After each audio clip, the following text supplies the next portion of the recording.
Om Shanti, a greeting of peace to my sisters and my brothers.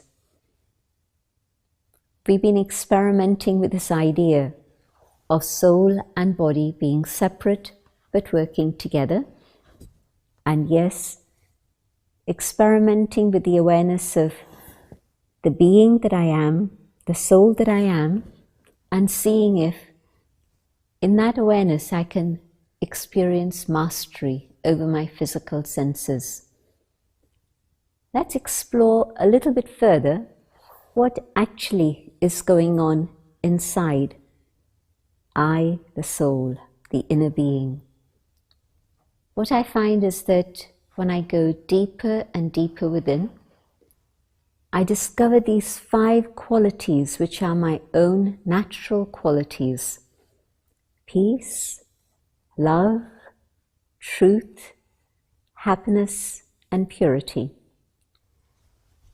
But of course, we don't always experience this in life because we are so focused on the external, the physical identity, that we lose touch with ourselves.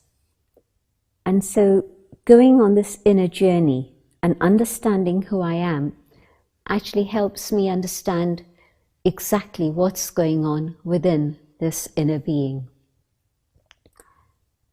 For example, when I let myself sit quietly, what do I notice? That I want to be quiet, but my mind is ticking over. And maybe it's ticking over gently, maybe it's going through floods of thoughts, a whole tsunami of thoughts sometimes.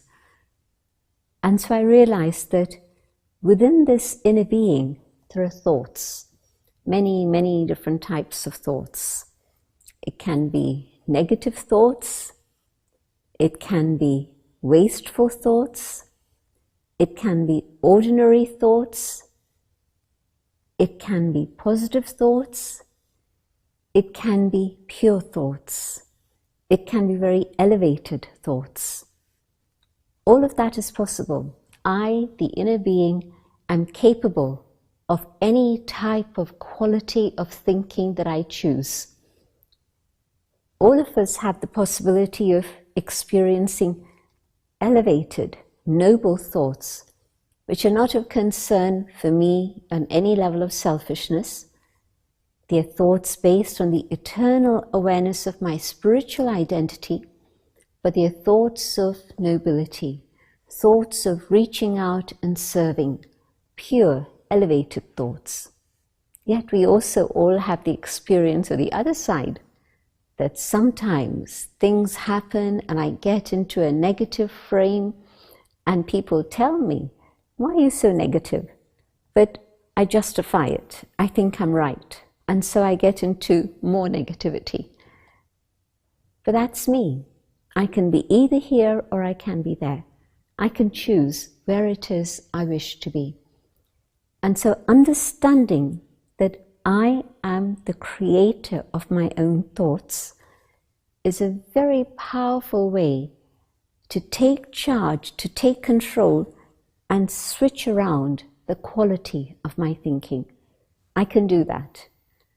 It can either go here or it can go there, and I have to make a choice.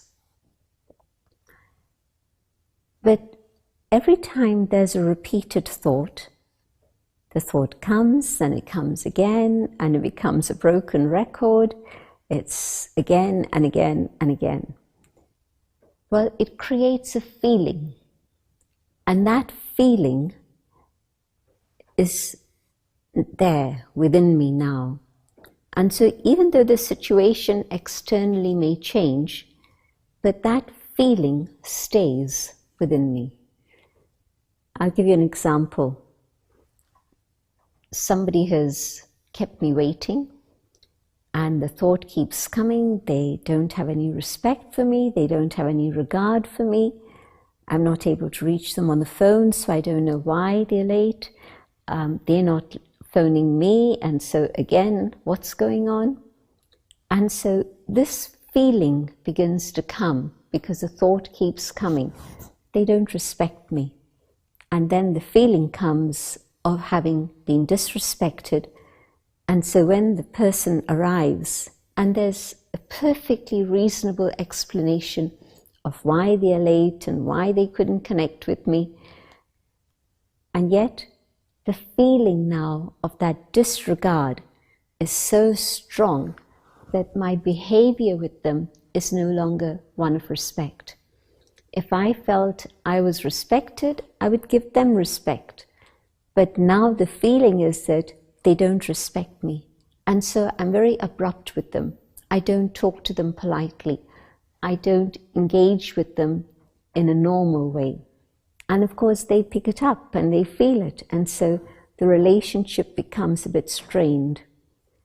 And even though there was a very good reason, and I accepted it in my thinking, but my feelings were still there. I couldn't adjust my feelings. And so the quality of my thinking creates my feelings. Thoughts will come and go very fast. One moment here, the next moment there. But my feelings, you can't shift them around so quickly. And so it's important that I watch the quality of my thoughts. Then my feelings can also be pure and elevated, noble feelings. Feelings filled with dignity and respect for the self and respect for others. And so this is that area that we give a label. We call it the mind. Then there's another area which is deeper, more subtle, but you can see that it's there. And that is my capacity for reasoning, the buddhi, the intellect. So not intellectual, but that energy within the inner being, the soul, that has the ability to take in knowledge and to be able to process it and to be able to turn it into something that's going to be useful. My understanding, my reasoning, and this will even guide me in the work that I have to do in terms of my conscience. Understanding, analyzing, and seeing what is truly right and what is actually not quite right, what is in fact wrong. My buddhi is the balance that the scales Lady Justice holds in her hand. She's blindfolded, but she holds a pair of scales. It's not a question of seeing with our physical eyes. It's a question of understanding what's going on so that my decision-making can be clear and clean. It's not impacted by my feelings. You see, all this is happening within this point of light, the soul. But yet within this point of light, so much is included. And all these things are subtle things. You can't see them at all. You can understand them. You can know them by your own journey within. And so the intellect has this dual capacity to understand and then to guide in terms of my conscience. And then there's a third aspect, the samskaras, the impressions that I carry. Many, many, many, many. Just imagine how many experiences I have from the moment I awaken to the moment my head hits the pillow at night. Thousands and thousands of experiences. And I might not consciously remember all this, but it's recorded. Everything is recorded within the soul. And so this creates my predispositions or my instincts, or we can call it even the subconscious. It's there below the surface. It's there. How do all of these things work together? Is there some mechanism that's holding them together and making them function together? Yes, there is. And it's working in a cyclical way. Out of my sanskars, I see something, I hear something, there's a trigger, and out of my sanskars comes a thought.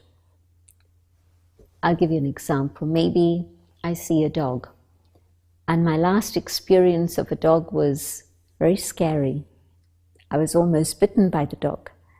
And so now, out of that impression that's there, the first thought that comes is of fear. Do I run? Do I stay? Where do I go? What do I do? Do I lash out and hit the dog because of the last experience that I had? Not sure. But any one of these thoughts can come up based on the sanskars that I carry within myself. These thoughts come. The buddhi, the intellect, will judge. Do I? Do I not? Do I run? Do I stay? Do I hit? Do I be silent? What is it that I'm going to do? The buddhi will reason and analyze and come to a decision, and that's the action I'll perform accordingly. And of course, all this is happening within one individual, all these variety of experiences coming up, but it's happening within every single one who's witnessing that scene. Somebody else is watching. Is a dog going to come to me? What's he going to do? Am I going to run? Am I going to hit? What's going to happen? Another person, again, based on their own personal experiences, will have a whole train of thoughts coming up in the same way. So one incident, but many thoughts, and then depending on the quality of the intellect, clean, no impressions from the past. That was one dog, not all dogs are the same. Maybe this one doesn't have any bad intentions, and so the intellect stays clean. What is the situation now? There's no indication that there's any violence from the dog, so why should I react with violence? It's okay, it's going to be fine. Let me be calm, let me be peaceful. And so the process goes on very quickly. All this happens very fast. And then whatever comes through that filter is what I decide to do, the action I decide to perform. And that's the imprint that's now created. And according to this new imprint, next time I come across a dog, maybe now I'll be more compassionate, more considerate, and I won't even consider the possibility of hitting or running. My approach will be totally different. So there's a cycle that's going on inside, very fast, very subtle, just energy, nothing physical, but it's real. This is how it works. Sanskars, impressions, thoughts, the filter, the action, and the record, the new record of experience that's now been recorded. Now that I understand all of this, is there a way in which I can change my impressions? The beautiful thing of science currently is that it's validating all the things that we know from our practical experience. We know people can change. Maybe there's an accident. Maybe there's a bereavement. People can change. Whatever it may be, but we know that people can change. And of course, earlier we were told that, well, whatever impressions are created in the brain up to the age 7, they're not going to change after that. So now science tells us something else. They tell us that the brain has plasticity. And so it means that changes can happen. And definitely that's my experience, that whatever sanskars, impressions the soul may be carrying, if I wish to change negative sanskars and create that which is pure and positive within myself, I can do it. start by changing my thinking pattern, go on to help make the intellect very clean, so that only the good thoughts, the pure thoughts come through the filter into action, and you'll begin to see the change in your habits, the change in your attitude, the change in your sanskars and the impressions that you carry. So that's good news. And of course, within our sanskars are those original qualities that we've been speaking about. So let's go on that inner journey and experience those. I'll speak out my own thoughts and invite you to follow these ideas.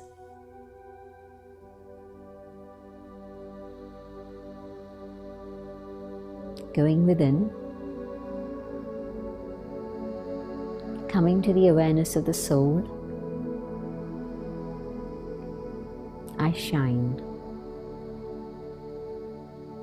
I am a being of light.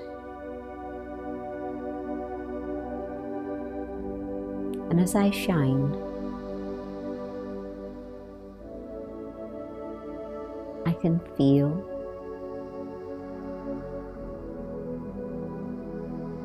that neighbors and others want to see how I respond, how I behave.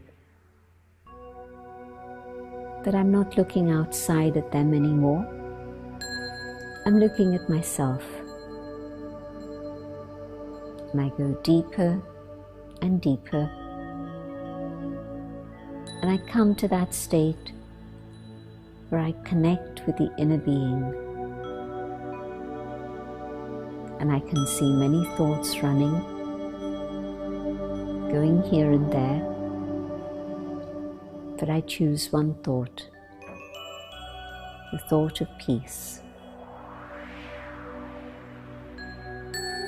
I hold peace in my mind.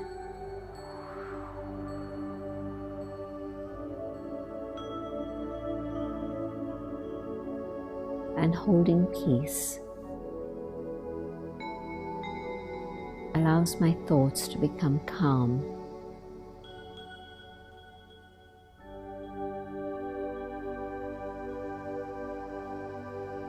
Peace is my original state of being. Peace is who I am. Peace is natural. Peace begins to feel very familiar.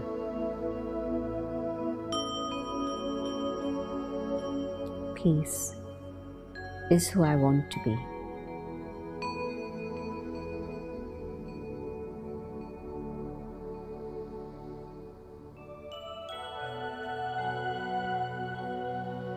And in this awareness of peace, I send out vibrations of peace to my family, to my relations,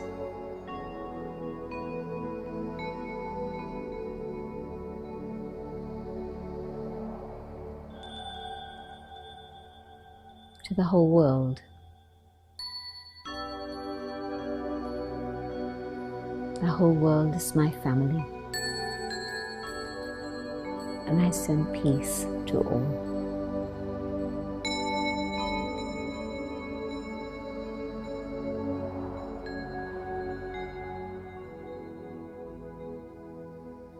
Om Shanti.